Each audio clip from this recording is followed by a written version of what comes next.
በስመ አብ ሲባል ካወራችሁ ሌላ ነገር አለባችሁ ወይስ ልናጠምቁ እንችላለን? በስመ አብ ወወልድ ወመንፈስ ቅዱስ አሐዱ አምላክ አሜን። ፈተናውን ውጣ ውረዱን መጠናናቱን ጨርሳችሁ እንደ ባህላችሁ ለወላጆቻችሁ እንደ ሰው ለልባችሁ እንደ ሃይማኖት ለፈጣሪያችሁ ነግራችሁ አብራችሁ ለመኖር የወሰናችሁና ውሳኔያችሁን እግዚአብሔር ያረጋገጠላችሁ ሙሽራውና ሙሽሪት ሙሽሮቹን አክብራችሁ የተለያዩ ጉዳዮቻችሁን ሰርዛችሁ ይህን ጉዳያችን ብላችሁ ከተለያየ ቦታ ጊዜና ሁኔታ በዚህ የተገኛችሁ ወገኖቻችን በእግዚአብሔር ስም እንዴት ዋላችሁ? እግዚአብሔር ይመስገን። እንዴት ዋላችሁ? እግዚአብሔር ይመስገን። እንዴት ዋላችሁ? እግዚአብሔር ይመስገን። በሐዘናችንም ሆነ በደስታችን ጊዜ በሞላልንም ሆነ በጎደለብን ጊዜ ባተረፍንም ሆነ በከሰርን ጊዜ ከጎናችን ያልተለየው ከመካከላችን ያልጠፋው ትናንት ከኛ ጋር የነበረ አሁን እዚህ በመካከላችን ያለ ነገ ከነገ ወዲያም እንደማይለየን አፋችንን ሞልተን የመሰከርንለት ልባችንን ሞልተን ያመንነውና የምናምነው አባታችንም አምላካችንም እግዚአብሔር ስላደረገው በጎ ነገር ወደፊትም ስለሚያመጣው መልካም ነገር ሁሉ ክብርና ምስጋና ይግባው። ክብርና ምስጋና ይግባው። ክብርና ምስጋና ይግባው። በመጽሐፍ ቅዱስ ውስጥ ለትዳር የተፈጠሩ በጣም መልካም ሴቶች አሉ፣ በጣም መጥፎ ሴቶችም አሉ። በባሎቻቸው ምክር ገደል የገቡ ሴቶች አሉ፣ በሚስቶቻቸው ምክርም ገደል የገቡ ባሎች አሉ። መልካም ሴቶች አሉ፣ መጥፎ ሴቶች አሉ። መልካም ወንዶች አሉ፣ መጥፎ ባሎች አሉ። መጽሐፍ ቅዱስ የደጋግ ሰዎች ምርጥ ታሪክ ብቻ አይደለም፣ የእግዚአብሔር ደግነት ብቻ የተጻፈበት መጽሐፍ አይደለም። አረመኔዎች፣ ጨካኞች ታሪካቸው በመጽሐፍ ቅዱስ ተጽፏል። የደጋግ ሰዎች ታሪክ በመጽሐፍ ቅዱስ ተጽፏል። የታጋሹ የኢዮብ ታሪክም በመጽሐፍ ቅዱስ ተጽፏል። የትዕግስት አልባው የፈርዖን ታሪክም በመጽሐፍ ቅዱስ ተጽፏል። በመጽሐፍ ቅዱስ ቅድም እንደተናገርኩት ልባም ሴቶች አሉ። ከነዛ ሴቶች መካከል አቤግያ የምትባል ሴት ተጽፋለች። ለነዋላችሁ ማን አልኳችሁ? አረግገሙት አቤግያ ትባላለች። ይቺ ሴት በመጽሐፈ ሳሙኤል ቀዳማዊ ምዕራፍ 25 ከቁጥር 1 ጀምሮ ሙሉ ታሪኳ ተጽፏል። ምናልባት ከሴቶች ይልቅ ከወንዶቹ ሴቶቹ እቤታችሁ ገብታችሁ ብታነቡት ምን አይነት ሚስት መሆን እንዳለባችሁ ደካማ ባላችሁን፣ ትዕግስት የሌለውን ባላችሁን፣ አርቆ የማያስብ ባላችሁን እንዴት ማረቅ ማስተካከል ለሱ ጠበቃ መቆም እንደምትችሉ ሴትነታችሁ የሚለካበት ሚስትነታችሁ የሚመዘንበት ሰውነታችሁ የሚመዘንበት ታሪክ ታገኛላችሁ። እና ይቺ ሴት ባሏ ናባል ይባላል። ናባል ባሏ ነው። እሷ አቤግያ ትባላለች። በጣም የሚገርማችሁ ነገር ባልና ሚስት ከአንድ ምን ይቀዳሉ ነው የሚባለው? ንገሩኝ። ከአንድ ምን ይቀዳሉ? ከአንድ ወንዝ ወይም ከአንድ ምንጭ ይቀዳሉ ይባላል። አንዳንድ መጽሐፍ ቅዱስ ላይ የምናገኛቸው ባልና ሚስቶች ግን እሷ ከሙትፋር እሱ ከውቅያኖስ የተቀዱ የሚመስሉ አይገናኙም። እኛም ሀገር አለ። እኔ አንዳንድ ሚስቶች እንዴት አድርገው ችለው በትዳር እንደቆዩ እስከሚጨንቀን ድረስ አውሬ የሆነ ባል ጋር ይኖራሉ። አንዳንድ ባሎች እንዴት አድርገው እንደኖሩ እኔ አንዳንድ ጊዜ ለምክር ሲመጣ አንዳንድ ሰው ወደፊት አብረው እንዲኖሩ ከመምከር ይልቅ እስከ ዛሬ እንዴት አብረው እንደኖሩ የሚያስደንቁ ሰዎች ይመጣሉ። በታሪክም ተጽፏል። እና እነዚህ ሁለት ባልና ሚስቶች ናባልና አቤግያ ጫፍና ጫፍ የሆኑ ጠባያቸው፣ ባህሪያቸው፣ አኗኗራቸው የማይጣጣም ግን አብረው የኖሩ ናቸው። ሀብታሞች ናቸው። ወደ 3000 በግ ነበራቸው። በዘመኑ የሀብት መለኪያ ሀብት ጣራ ላይ ያሉ ናቸው። 3000 በጎች ነበሩ። የሰው እሷ ሲገጣት ምን ይላታል መሰላችሁ? አይምሮዋ ታላቅ መልኳም ውብ ነበር ይላል። እስቲ በሉ ወንዶች በሉ። አይምሮዋ ታላቅ መልኳም ውብ ነበረ። ይቺ ሴትዮ በውስጥም በውጭም ውብ ናት ማለት እመቤታችን እናመሰግናት። ምን እንላለን?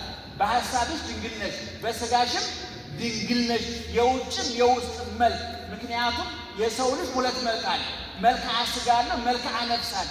በዓይን የሚታይ መልክ አለ፣ በጆሮ የሚሰማ መልክ አለ፣ በልብ የሚገነዘቡት መልክ አለ። የእመቤታችን መልኳ በዓይን የሚታይ ውብ ናት። በልቦና የሚታሰብ ደግሞ የነፍስ ውበት አለ፣ የህሊና ውበት አለ። የነፍስ ውበት የሚባለው ርኅራኄ፣ ደግነት፣ የዋህነት፣ ቅንነት፣ ፍቅር፣ ሰላም፣ ይቅርታ፣ ትዕግስት ይሄ የነፍስ ዓይንና ጆሮ የነፍስ ዓይንና ጥርስ ነው፣ ውበት ነው። እና ይህችን ሴት ምን ይላታል መጽሐፍ ቅዱስ? መልኳ አይምሮዋ ታላቅ ነበር ይልና መልኳስ ውብ ነበር ይላል። በውስጥም በውጭም ውብ ናት። ቁንጅና ከውስጥ ነው፣ የውስጥ ውበት ነው እያለ ብዙ ጊዜ ፈላስፎች ይጽፋሉ፣ ሳይኮሎጂስቶችም ይጽፋሉ። የእኛም ዘመን አነቃቂ ተናጋሪዎችም ሲራቀቁበት እንሰማለን። ወንዶቹ ንገሩኝ፣ ከውጭ ውበትና ከውስጥ ውበት የቱ ይበልጣል? ኧረ ንገሩኝ፣ የቱ ይበልጣል? እስኪ አንተ ንገር። ዳግማዊ አግብታል? ጨርሳል። የውስጥ ውጭ ማለት አልፈዋል። እዛው ውስጥ ጣጣቅመ ኑር መረጃ ሰጥቶ ግን የቱ ይበልጣል? ወንዶቹ የውጭ ውበት ያስፈልጋል አያስፈልግም? አቤት ኧረ ንገሩ። ያስፈልጋል። አያችሁ አሁን ትልቁኛ የምንሞኘው ምንድን ነው? ፀጉር ምን አባቱ፣ አፍንጫ ምን አባቱ፣ አይን ምን አባቱ አይባልም። እኔ አይኗ ያምራል ሲባል በጣም ደስ የሚለኝ ምቀኝነት ነው እንዴ? በዚህ ነው የምላቸው። እኔ አይኔ ለኝ ምና ሰው ሁሉ ይጨነረበት። አንዳንዱ ሰው እንደዛ የሚቃል እሱ ፀጉር ስለ ሰው ሁሉ መላጣ ነው የሚወድ ሰዋል። ይህ ምቀኝነት ይባላል። የውጭ ውበት ጥሩ ነው። ትልቁ ጥያቄ ፀጉራቸው ረዝሞ ሀሳባቸው ያጠረ ሴቶች አሉ። ይህ ለወንዶቹ መክራችን ላላገባ አቶ ዳግም አግኝተዋል። ላላገባችሁ ነው ብሎ እኔ ፀጉራቸው ለማበጠሪያ ተመችቶ አይምሯቸው ለሀሳባቸው ያልተበጠረ ሀሳባቸው ያልተተኮሰ ፀጉራቸው ተተኩሷል፣ ሀሳባቸው አልተተኮሰ አልሰለጥም፣ አልተለወጡ እና ውበት መጥፎ አይደል? አይንን የፈጠረ ጥርስ የፈጠረ ውበትን የፈጠረ እግዚአብሔር ውብ መልካም ሴት ማግባት በጣም ጥሩ ነው። ሀብት ያለው ወንድ መጥፎ ነው ጥሩ ነው? ሴቶች ንገሩ። ሀብታም ጥሩ ነው መጥፎ ነው? ሀብታም ቢገኝ ጥሩ ነው መጥፎ ነው? ኧረ ጥሩ ነው፣ ተገኝቶ ነው። ትልቁ ጥያቄ ግን መኪናውን ስታይ እሱን ሳታይ ትገቢና በመኪና ይጨፈልቅሻል እያሉ አሁን ብዙ ሴቶች ሰውየውን ትታችሁ መኪናው ላይ ትጠለጠላለን። መጀመሪያ እሱን ተቆጣጠሩ፣ ከዛ በኋላ ጋቢና ነው። አሁን እሱን ብሳቸው ጋቢና ከገባችሁ አልባሌ ቦታ ያወርዳችኋል እያሉ ማወቅ አለበት። ሀብት መጥፎ አይደለም፣ ጥሩ ነው። የበታክስ ከመንከራተት መኪና ያለው ተገኝቶ ነው እንዴ? ሀብት ያለው ተገኝቶ ነው እንዴ? ነገር ግን ከሀብቱ በፊት ሰውየውን አግኙ እያሉ ደህና ዋላችሁ። ረዘመን ከሀብቱ በፊት ሰውየውን አግኙ፣ እሱን አግቢው፣ ነፍሱን አግቢው፣ ህሊናውን አግቢው። ከዚያ በኋላ የእሱ የሆነ ሁሉ የማን ይሆናል? ያንቺ ነው። የእሷ የሆነ ሁሉ የማን ይሆናል? ያንተ ነው። መጀመሪያ ሀሳብ ይጋባል፣ ልብ ይጋባል፣ ስሜት ይጋባል፣ ፍላጎት ይጋባል፣ ግንዛቤ ይጋባል፣ ህሊና አይምሮ ይጋባል። ከዛ በኋላ ቀጥሎ ገንዘብ ይመጣል፣ መኪና ይመጣል፣ ቤት ይመጣል። እኔ ደጋግሜ በሚዲያ በቴሌቪዥን በሬዲዮ ተናግረዋለሁ። ብዙ ሴቶች ቤት የሰራ ወንድ ሲፈልጉ ቤት ሰርቶ እራሱ የፈረሰ ወንድ አግብተው ተሰቃይቶ ሴቶ ታጥታለች። መኪና ያለው ስትፈልጉ ለካ ሰው መኪና ገዝቶ ራሱ የሸጥና ይረባል። ስለዚህ ይሄን መጠንቀቅ አለባችሁ። እስቲ ሴትዮ ግን መልኳ አይምሯ ታላቅ ነው ይልና መልኳስ ንገሩ። መልኳ ምንድን ነው? ውብ ነው። አይምሯስ ታላቅ ነው። ከውጭ ውብ ናት ማለት እና በባሏ የመጣውን ፈተና እንዴት አድርጋ እንዳሳለፈች ባሏን ደግሞ ሰነፍ የማይረባ አርቆ የማያስብ መብላት መጠጣት የመጨረሻ ግቡ የሆነ የአባዋራነት መብት ያልገባው የባልነት ግዴታ የማይወጣ እንደፈለገ የሚናገር እንደፈለገ የሚበላ በሁለት እግር ያለው እንስሳ ባል ነበር የነበራት። ገርማ በጣም መጥፎ። እሷ ግን ልባም ከሆነ ስለሆነ ባሏን ከትልቅ አደጋ ሰውራው ነበር። ይገርማችሁ እና መጽሐፉን ሲገልጣት ምን ብሏታል? አይምሯ ታላቅ መልኳ ውብ ነበር ይላል። እና እኔ እዚህ ውስጥ ያላችሁ ሰዎች ሶስት መልእክት ላስተላልፍና ሐሳቤን ላጠቃል። አንደኛ እስከ ዛሬ በጋብቻ ያላችሁ 10 ዓመት 20 ዓመት 30 ዓመት ከዛም በላይ አብራችሁ የኖራችሁ በሐዘን በደስታ በማግኘት በማጣት ተፈትናችሁ አልፋችሁ እንደ ወርቅ ነጥራችሁ ያለፋችሁ በልጅ በገንዘብ በጤና በሕይወት የተባረካችሁ ነገሮችን ሁሉ እግዚአብሔር እያሳለፈ እየጠበቃችሁ ያላችሁ ባልና ሚስቶች በትዳራችሁ ፍቅር ቢጠፋ፣ ሰላም ቢሟጠር፣ መግባባት ቢሳናችሁ፣ መደማመጥ ቢሳናችሁ፣ ትዳራችሁ አደጋ ላይ ቢሆን መፍትሄው የሰፈር ሽማግሌ አይደለም። መፍትሄው ጠባቅ አይደለም። መፍትሄው ፍርድ ቤት አይደለም። የነደደውን የሚያበቅ፣ የተቆረጠውን የሚቀጥል፣ የጨለመውን የሚያበራ፣ ያጋደለውን የሚያደላድል፣ የተጣመመውን የሚያቃና ማን ነው? እግዚአብሔር ነው። እግዚአብሔርን ጥሩት። ቤታችሁ ይመጣል፣ ሰላሙን ይመልሳል፣ ፍቅሩን ይመልሳል፣ ትዕግስታችሁን ይመልሳል፣ አይምሯችሁን ያሰፋል፣ ትዳራችሁን፣ ሕይወታችሁን ይባርካል፣ ኪችናችሁን ይባርካል፣ አልጋችሁን ይባርካል፣ ሱቃችሁን፣ ቢሮአችሁን ይባርካል። በተጠራበት ሁሉ ተጠርቶ ይመጣል። አይመቸኝም የሚል አምላክ የለንም። የሻይ ሰዓት ያለው ስብሰባ ላይ ነኝ የሚል ባለስልጣን አምላክ አይደለም ያለንኛ 24 ሰዓት እኛን መጠበቅ ስራ የሆነ መዓልተ ምስሌነ ወሌሊተ ማእከሌነ ቀን ከኛ ጋር የሚውል ሌሊትም ከኛ ጋር የሚያድር የሚጠብቅ አያንቀላፋም የተባለ ትጉህ ኃያል ሁሉ በእጁ ሁሉ በደጁ ይሆነልን ሁሉም ማድረግ የሚችል ከአቅሙ በላይ የሆነ ችግር፣ ከአቅሙ በላይ የሆነ በሽታ፣ ከአቅሙ በላይ የሆነ ስብራት የሌለ ለበሽታችን መድኃኒት፣ ለችግራችን መፍትሄ፣ ለስብራታችን ጥግናት ማምጣት የሚችል ከሃሌ ሁሉ ኤልሻዳይ ሁሉን ቻይ አምላክ የምናመልክ ሰዎች። ስለዚህ ችግራችን ማን ይፈታዋል? እግዚአብሔር ይፈታዋል። ዛሬ ደግሞ ሙሽሮቹ የት ነው ያላችሁ? ማነው ስሙ? ጮክ በሉ። ስሙ ተማሪ ሐዲስ ደህና ነህ?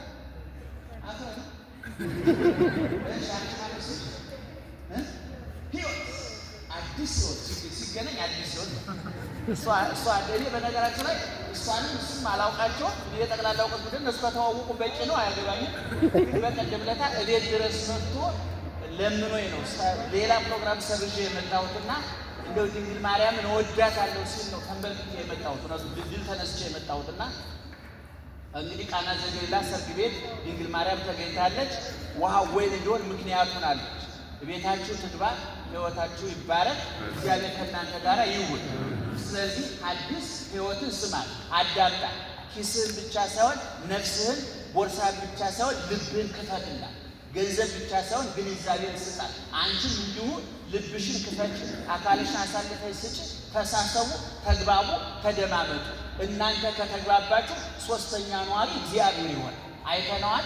አብርሃምና ሳራ ቤት ገብቶ አይተነዋል። እግዚአብሔር ቃና ዘገሊላ ሰርግ ቤት ተጠርቶ መጥቶ አይተነዋል። እግዚአብሔር ሰርግ ቤት መጥቶ ውሃውን ወይን አድርጓል።